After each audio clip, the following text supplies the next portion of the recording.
नमस्कार साथियों, आपका स्वागत है आपके अपने YouTube चैनल गुरु मंत्र बाई मोनिका में। आज हम रीट एग्ज़ाम की अंतिम रणनीति क्या हो, अब कुछ ही दिन बचे हैं रीट एग्ज़ाम के लिए, तो आप अंतिम समय में क्या कर सकते हैं उसके लिए बात कर सकते हैं। अभी देखिए, आपने सब कुछ पढ़ लिया होगा, आपका रिवीजन भी हो गया होगा। मान लीजिए अगर रिवीजन नहीं भी हुआ है तो आप एक बार फटाफट सारी चीज़ों को रिवाइज कर दीजिए। कुछ साथी का कमेंट था कि डर लग रहा है। हाँ, डर लगता है, डर लगना लाजमी है, सभी को लगता है, तो इसमें कोई इश्यू नहीं है। पर आप जो आपका डर है उसको पॉजिटिव वे में लीजिए, नेगेटिव वे में मत लीजिए। अगर आप अभी थोड़ा सा ज़्यादा ऐसे महसूस करेंगे कि डर लग रहा है या फिर मुझे तो कुछ याद ही नहीं है, तो फिर उससे क्या है, माइंड को नेगेटिव इम्पैक्ट जाएगा और उससे आपको काफ़ी नुकसान उठाना पड़ सकता है। क्योंकि कई बार क्या होता है, हम जब ये सोचने लग जाते हैं कि भाई हमारे तो कुछ याद नहीं है, तो फिर माइंड उसी तरह से रिएक्ट करने लग जाता है। अब कोशिश कीजिए इन दिनों में आप ज़्यादा से ज़्यादा शांत रहने की कोशिश कीजिए, ज़्यादा से ज़्यादा पढ़ने की कोशिश कीजिए और अपने स्वास्थ्य का ध्यान रखिए। अभी क्या है, ठंड का मौसम है तो सर्दी लगने की भी समस्या हो सकती है, तो कोशिश करें आप कि भाई गर्म गर्म चीज़ें खाएं और थोड़ा सा सर्दी से बचाव रखें। क्योंकि आपकी तबीयत अगर थोड़ी बहुत ऊपर नीचे होती है तो उसका पूरा इम्पैक्ट हमारे एग्जाम पे भी पड़ता है।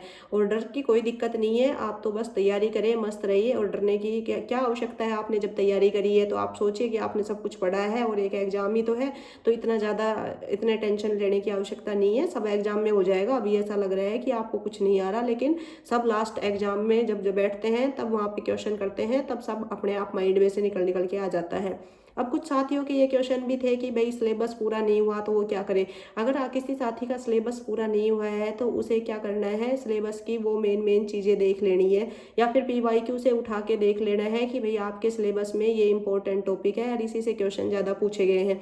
तो उन उन टॉपिक को तो आपको पढ़ना ही है जो आपके सिलेबस में छूट गए हैं, उनको पढ़िए। बिल्कुल जीरो से तो स्टार्ट नहीं करना है, पर फिर भी अगर मान लीजिए आपका एक पोर्शन ऐसा है कि जो बिल्कुल नहीं पढ़ा है, तो अभी समय है, आप 5-7 दिन में उसको अच्छे से पढ़ के अच्छे से याद कर लीजिए।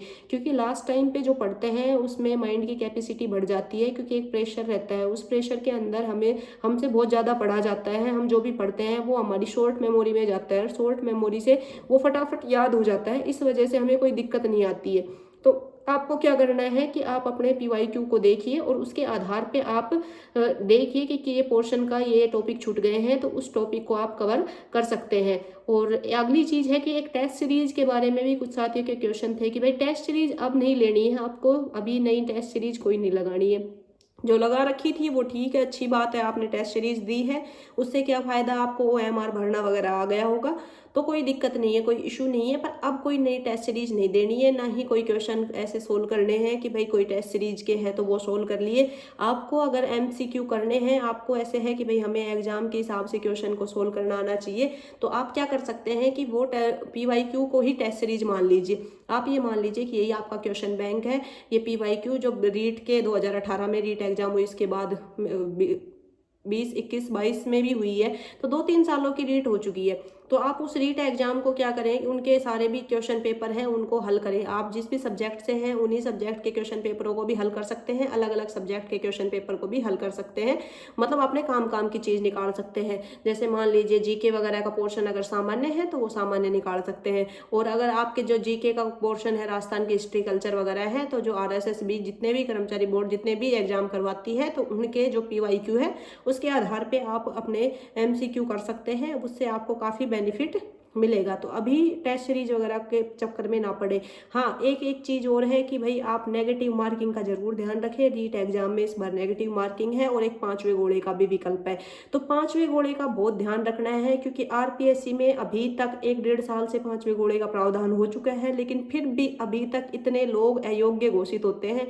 जितने लोग पास नहीं हो रहे उससे ज़्यादा तो 5वां घोड़ा ना भरने की वजह से अयोग्य घोषित होते हैं। तो आपके यहाँ पे पहली बार ऐसा है तो प्लीज़ ध्यान रखिए, अच्छे से प्रैक्टिस कीजिए। आप फर्स्ट टाइम, कुछ बच्चे ऐसे होंगे जो फर्स्ट टाइम पेपर दे रहे होंगे, जैसे STC की है और तुरंत ही वो भी STC करने के बाद एग्ज़ाम दे रहे हैं, उन्हें इतना एग्ज़ाम का एक्सपीरियंस नहीं है, तो पहले ही OMR भरने का प्रैक्टिस अपने घर पे कर लें, ताकि आपको बाद में एग्ज़ाम में दिक्कत नहीं आए, आप फटाफट OMR भर पाएँ। और जो क्वेश्चन आपने नहीं किया तो उसका 5वां घोड़ा अवश्य भरें, क्योंकि 5वां घोड़ा अगर नहीं भरेंगे तो उसमें 1/3 नेगेटिव मार्किंग होगी आपका 1/3 नंबर कट जाएगा। आपको ऐसा नहीं करना है कि भाई 10% ही नहीं भरे तो कोई बात नहीं, अयोग्य तो नहीं होंगे, कुछ एक आधे बच गए तो, लेकिन एक आधे बचने पर भी नेगेटिव मार्किंग का प्रावधान है। आप एक बार आपके क्वेश्चन पेपर जो मिले उसके ऊपर गाइडलाइन लिखी रहती है, उसमें आप पढ़ सकते हैं कि अगर आपने कोई भी गोला नहीं भरा उस गोले का 1-3 मार्क कटेगा। तो आप ध्यान रखें इस चीज़ का अवश्य से। और सिलेबस का मैंने बता ही दिया कि सिलेबस जिनका पूरा हो गया रिवीजन कीजिए, शांत रहिए, लेकिन जिनका सिलेबस पूरा नहीं हुआ उन्हें भी ज़्यादा अब डरने की आवश्यकता नहीं है। ज़्यादा ऐसे करने से कुछ नहीं होगा कि भाई मेरा तो सिलेबस पूरा नहीं हुआ, लेकिन जो पढ़ा है वो भी भूल जाएंगे। तो आप क्या कीजिए, सिलेबस जितना हो गया उतना ठीक है, अगर कुछ इंपॉर्टेंट पार्ट छूट रहा है तो उसका मोटा मोटा देख लें, और बाकी आप क्या करें, जो पढ़ा हुआ है उसी का रिवीजन करें, ताकि जो पढ़ा है वो तो अच्छे से याद हो और उसमें से तो क्वेश्चन काफ़ी हद तक सही हो पाए, हमारे गलत क्वेश्चन ना हो पाए। इसका ज़रूर ध्यान रखें और अच्छे से पेपर दीजिए। आपके लिए ये साल बहुत अच्छी खुशियाँ लेके आए, आप एग्जाम में सिलेक्ट हो जाएं, टीचर बन जाए हमारी तरह, तो बहुत, हमें तो बहुत खुशी होगी कि भाई भावी शिक्षक साथी हमारे इतने अच्छे से एग्जाम दे के आएंगे। Thank you. अगर वीडियो अच्छी लगे तो वीडियो को लाइक कीजिए, कमेंट कीजिए और शेयर कीजिए अपने दोस्तों में, और आप चैनल को सब्सक्राइब कर सकते हैं। Thank you.